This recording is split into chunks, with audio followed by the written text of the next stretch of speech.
بسم اللہ الرحمن الرحیم۔ معزز ناظرین، ہمارے چینل کو سبسکرائب کر دیں، جزاک اللہ۔ ناقص ہاتھ شیطان کا ہاتھ ہوتا ہے، کیونکہ وہ دھوکے اور مکر کے جال میں ہوتا ہے۔ سچا انسان چونکہ اللہ کا مقبول رہتا ہے، اس لیے کاموں میں اس کا ہاتھ خدا کا ہاتھ ہے۔ جس طرح ایک ماں کو بچے کی پیدائش کے لیے درد و کرب کے مرحلے سے گزرنا پڑتا ہے، اسی طرح ایک نئی شخصیت کو جنم دینے کے لیے تکالیف سے ضرور اٹھانی پڑتی ہیں۔ جس طرح ایک دن کو اپنی روشنی پوری شدت کے ساتھ بکھرنے کے لیے شدید گرمی اور حدت برداشت کرنی پڑتی ہے، اسی طرح محبت بھی دکھ اور درد کے بغیر تکمیل کو نہیں پہنچ سکتی۔ اپنے دکھ عام نہ کرو، لوگ سنیں گے تو ہنسی اڑائیں گے، بانٹے گا کوئی نہیں۔ دکھ میں لوگ خدا کو یاد کرتے ہیں، سکھ میں یاد کریں گے تو دکھ پائے ہی کیوں۔ انسان کی صحیح کسوٹی دکھ ہے۔ اگر زندگی میں دکھ نہیں تو زندگی بے مزہ ہے۔ دکھ کی آنے والی خوشی کو دوبالا کرتے ہیں۔ وہ شخص بڑا سیاہ باطن ہے جس کے ہاتھ سے کسی چونٹی کو دکھ پہنچے۔ اگر کوئی آپ کے بارے میں برا کہے تو اس کے بارے میں اچھا بولیں۔ دنیا کو بدلنے کے لیے اپنا دل بدلیں۔ دانائی حلال لقمے سے پیدا ہوتی ہے اور عشق اور دل کی نرمی حلال لقمہ سے ہی جنم لیتی ہے۔ رشوت خور کو رشوت سے خوشی محسوس ہوتی ہے، تو اگر رشوت سے دست و کش ہو جائے تو ہزاروں خوشیاں پائے۔ کسی دل والے سے لے کر دل کو خوراک دے جا، کسی نصیب والے سے نصیب تلاش کر۔ زندگی ایک جد و جہد مسلسل ہے، اس میں دکھ ہی دکھ ہے۔ دکھ خواہشات سے جنم لیتے ہیں۔ کسی دکھ کا مداوع اسی وقت ہوتا ہے جب اس کی انتہا کا تجزیہ بھی ہو جائے۔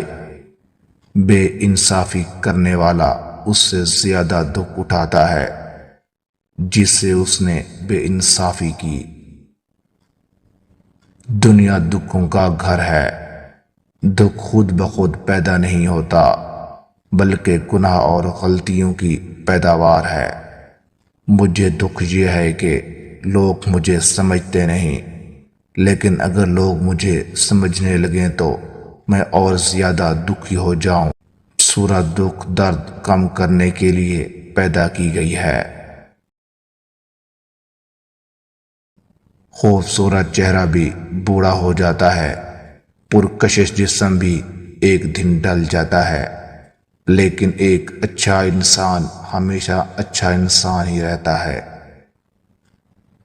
بے نسل لوگوں کی سب سے بڑی نشانی یہ ہوتی ہے، تم جتنی انہیں عزت دو گے وہ اتنی ہی تمہیں تکلیف دیں گے۔ حضرت علی نے فرمایا، لوگوں کو عیبوں سے اس طرح غافل ہو جاؤ جیسے سوتے وقت تم دنیا سے غافل ہو جاتے ہو۔ اگر تم اپنے لیے آگے پیچھے کا گمان رکھتا ہے تو جسم کا پابند ہے اور جان سے محروم ہے۔ نیچا اور اونچا، آگے اور پیچھے جسم کی صفتیں ہیں، پاک جان بغیر صفتوں کے ہے۔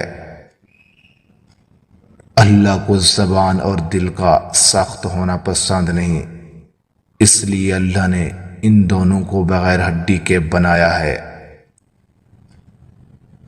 درخت سے گرنے والا کوئی پتا بھی ایسا نہیں جس کا اللہ کو علم نہ ہو۔ ہم لوگ نیک بنتے نہیں، صرف نیک دکھنا اور نیک کہلوانا چاہتے ہیں، اور یہ منافقت کا سب سے اعلیٰ درجہ ہے۔